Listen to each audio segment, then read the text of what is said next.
Salut tout le monde, on se retrouve pour un tuto cuisine, ça faisait longtemps. Donc aujourd'hui qu'est-ce qu'on va faire? C'est un mendiant en pommes comme on le dit un peu partout. Ici en Alsace c'est un Bettlemon. Donc voilà, j'ai tout préparé déjà. Donc qu'est-ce qu'on a là? Alors j'ai une dégaine de malade, donc voilà, je vais vous le montrer comme ça.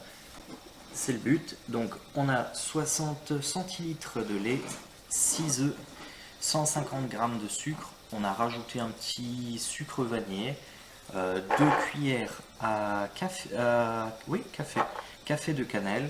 On a de l'extrait de vanille parce que j'avais pas de la vanille entière.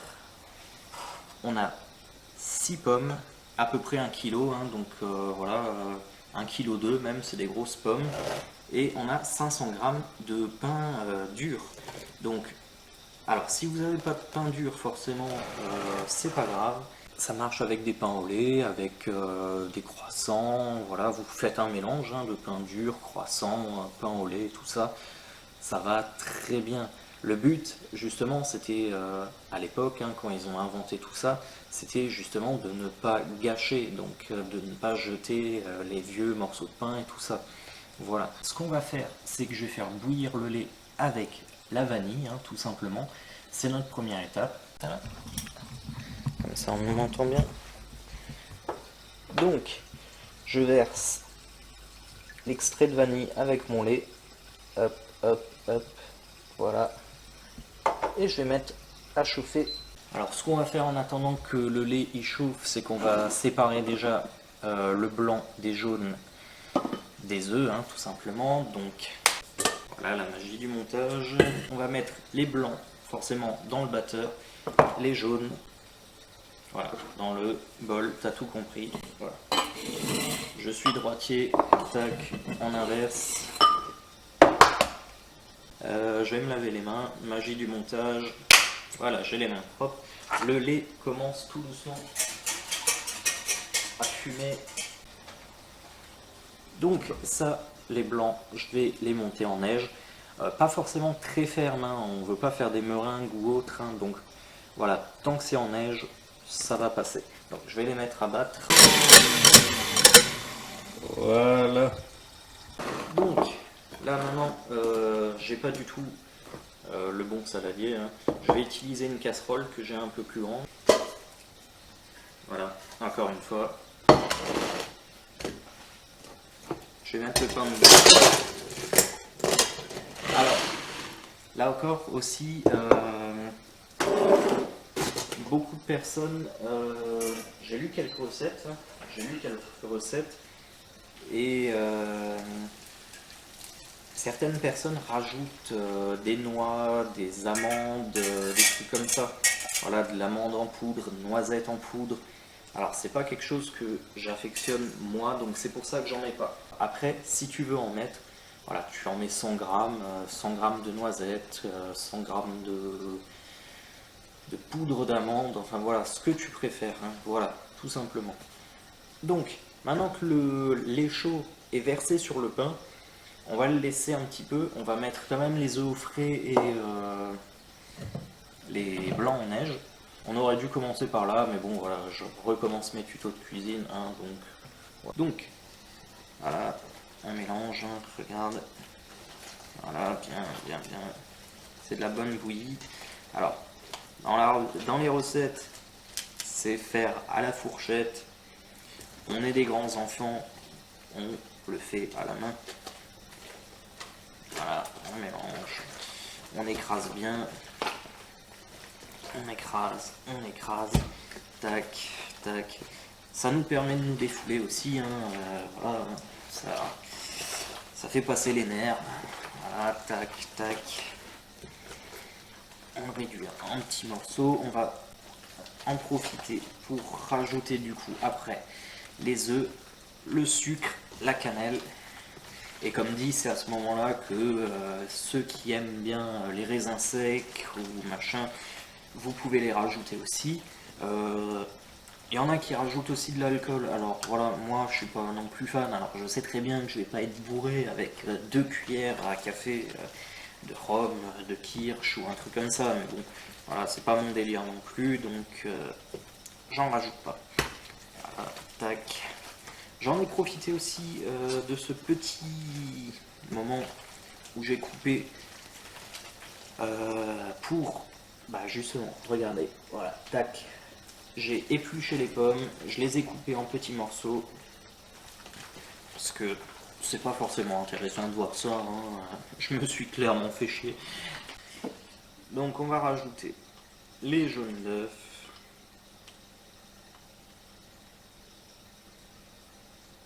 Voilà. La cannelle, ça c'est quelque chose que j'aime bien, la cannelle et les pommes, donc c'est pour ça que je mets volontiers. Le petit sucre vanillé pour rajouter encore une petite touche de vanille, ça aussi j'aime bien. Les 150 g de sucre, là encore j'ai réduit parce que j'ai vu plusieurs recettes, ils étaient à 180 à peu près, donc franchement 150 ça suffit, ça suffit largement. Allez, on mélange, on mélange, on mélange, on mélange. Alors je vais peut-être couper, je vais peut-être trouver, je crois que j'ai un truc pour écraser la purée, ça m'aidera peut-être aussi à écraser les morceaux de pain, tout simplement. Donc voilà le résultat. Alors, est-ce que j'ai trouvé le presse-purée? Non, pas du tout. Je l'ai fait avec un gros rouleau à pâtisserie, sa mère. Ok. Donc, on va tout doucement peut-être rajouter les pommes. Est-ce qu'on remettrait pas un petit coup?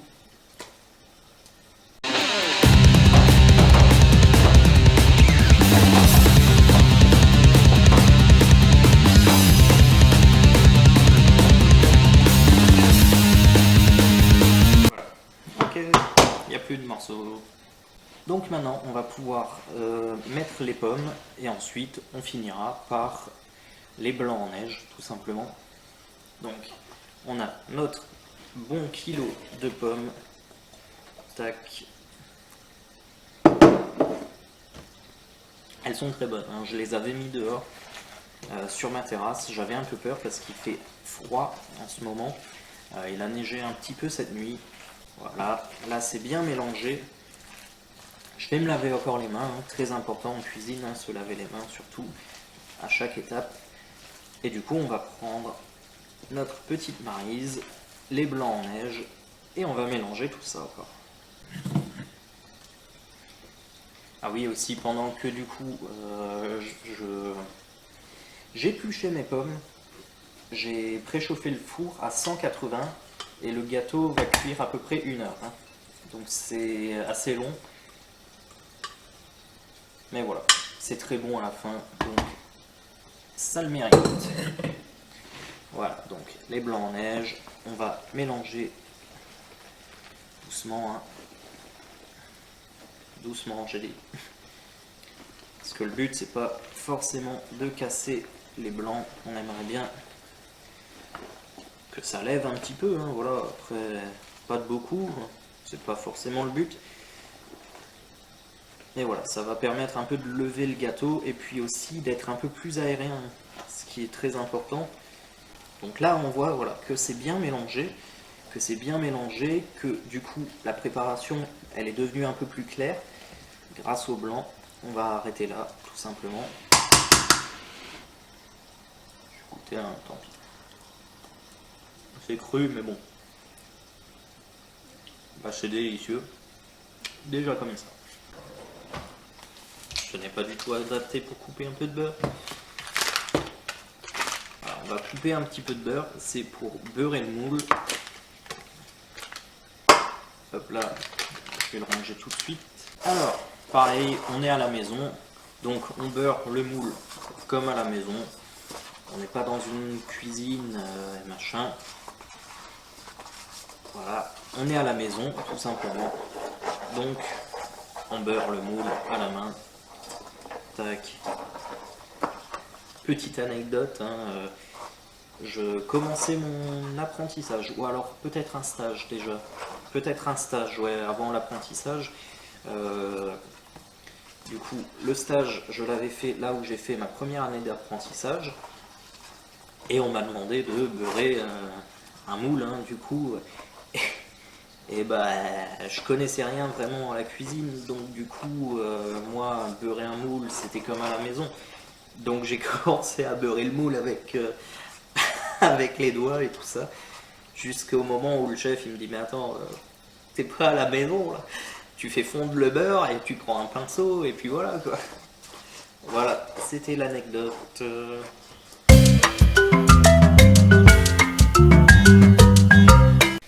Donc on a beurré le moule. Moi, je rajoute toujours un tout petit peu de farine. Ça aide aussi à que ça n'accroche pas. Voilà. Tac. On va pouvoir glisser notre préparation dedans.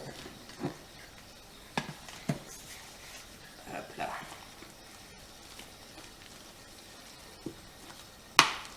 Regardez ça. Effectivement, franchement, alors, je commence à apprécier tout doucement les raisins secs et du coup, c'est vrai que franchement, ça donnerait envie. Alors, là, on en a encore. Le moule est un peu trop petit, c'est pas grave. On va le mettre dans un autre hein, qu'on enfournera après hors caméra. Donc, voilà. On a notre mendiant qui est dans le moule. On va l'enfourner du coup.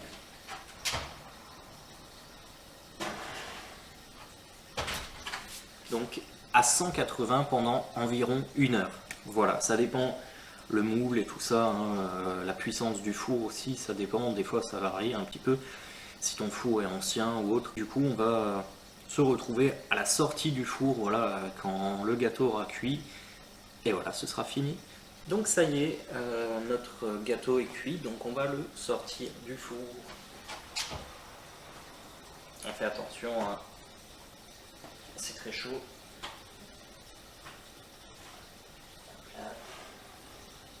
Voilà, magnifique. Hop là. L'autre, on va le laisser, hein, c'est pas... Voilà. Je vous rappelle, on avait un peu de trop, on va éteindre le four. Tac, tac.